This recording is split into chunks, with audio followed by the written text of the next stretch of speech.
Oh, get you, my pretty, and your little dog, too. And while I'm at it, I'll take the centerpiece, because they don't look super cute in my dungeon.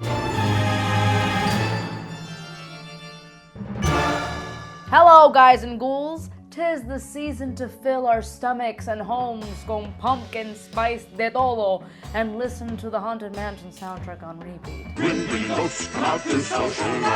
So, fun fact, every time I would go on the Haunted Mansion as a child, and at the very end, you know, when you have that little mirror trick, and the ghost is rudely sitting on your lap, and the narrator at the end would be like, "And now the ghosts will follow you home." Yeah, I believed that. So I would go home after my Orlando trip, I would be doing pee-pee on the toilet, and I'd be like, so now not only is Santa Claus watching me, but this guy too?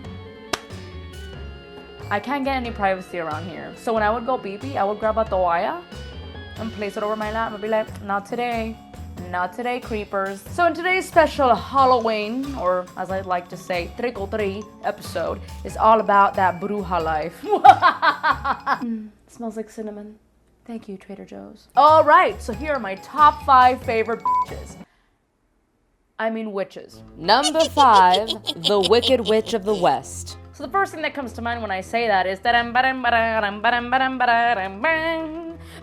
know, when you think of a shark, you think of the Jaws theme song. This song became so iconic when it came to the Wicked Witch of the West that I can't think of any witch without hearing that song in the back of my head. It's also the same song that probably a lot of women sing when the suegra's coming over. I don't know how many times I watched The Huese de Vos growing up as a kid. And then the obsession got even worse once, I think it was in high school, that we all discovered that if you listen to The Dark Side of the Moon while watching Wizard of Oz on mute, it was a spectacular adventure. And I'd say of all the witches, this one looks the witchiest. And I know there's no right or wrong when it comes to witches. As you'll see later on in my list, they all look very different from each other. But I would say this is like the classic BRUJA look. You know, she's got the green skin, the big warty nose, the evil cackle, the black ensemble with the big witchy hat. Boing, boing, boing, boing, boing, boing. I'm not used to having bangs. I feel like one of those dogs that have pelo in their eyes all the time. The cool thing about this witch, she can make monkeys fly. Yeah, she can make monkeys fly. But like, she gets destroyed by water, which makes it really easy. I'm melting! She wouldn't last a day in Miami, let me tell you that. So sometimes I think the reason why people in Miami drive so poorly in the rain is because all of a sudden they all act like they're the Wicked Witch of the West.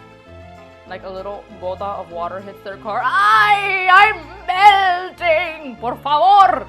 I get it in LA, it never rains here, I get it, right? The traffic gets really bad during rainy weather. Pero coño, in Miami it rains every day! How do you not know how to drive? Number 4, Sabrina the Teenage Witch. Sabrina Spellman. What a perfectly odd name for a witch. Kind of like my best friend Jessie. She was born as Jessica Jane Storm. She should have either been a mutant at Xavier's School for Gifted Youngsters or a meteorologist. Now don't get me wrong, I absolutely loved watching Melissa Joan Hart play the quirky 16-year-old witch noob, but she will kind of always be Clarissa, explaining all the things to me. Also, props to the 90s being a big decade for animatronics, and I loved Salem the animatronic cat. Number 3, Nancy Downs. Let's face it, these chicks were badass witches. Uy, se me cae el sombrero. How do you fly with this thing? So The Craft came out in the 90s, like a lot of other witchy titles. And I'm not gonna lie, alright, that was a time that I basically binge watched the hell out of Mary-Kate and Ashley Olsen VHS tapes.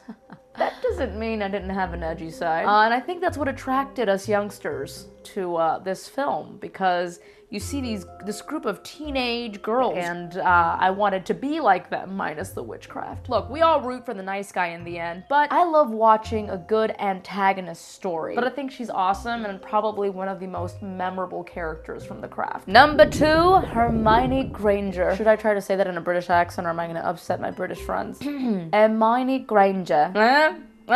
Okay. Often described as the brightest witch of her age, Hermione is a muggle-born witch with a lot of spunk and brains. Now, I'm not sure if you guys have noticed by now that I'm a pretty big Potterhead, which, Mom, that means Harry Potter fan.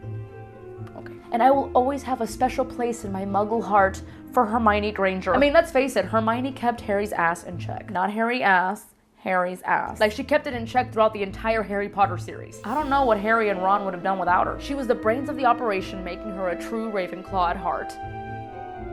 Even though the Sorting Hat put her in Gryffindor. I'm not bitter, you're bitter. Number 1, so who could have possibly topped Hermione? Bueno, 3 crazy bitches. And no, that was not a typo. I mean crazy bitches who happen to be witches. The Sanderson sisters! I think I've watched Hocus Pocus at least 2,000 times. That might be an exaggerative estimate, but for real though, there's something magnetic about that movie. It really gives you the Halloween feels. It takes place in Salem, Massachusetts. From the costumes to their distinct personalities and how they clash with one another in the most hilarious ways. They're just evil and they're crazy and they want children's souls so they can stay young because they're so freaking vain. I don't know a single person that doesn't watch Hocus Pocus to get themselves in the Halloween spirit. I know I start as early as July because that's when I start getting into the spirit. Actually, no, Halloween is a year-round thing for me. Like, when am I not in costume, seriously? Now, if I was to pick one of the witches, it would be Winifred. I mean, duh. She was the mastermind. She was the type A. She was the one who had the master plan, and it's very much like me. But I'm not evil, I promise. You know, I've always wanted a child, and now I think I'll have one. On toast! Do you have any favorite witches? And if so, who are they? I put a spell on you.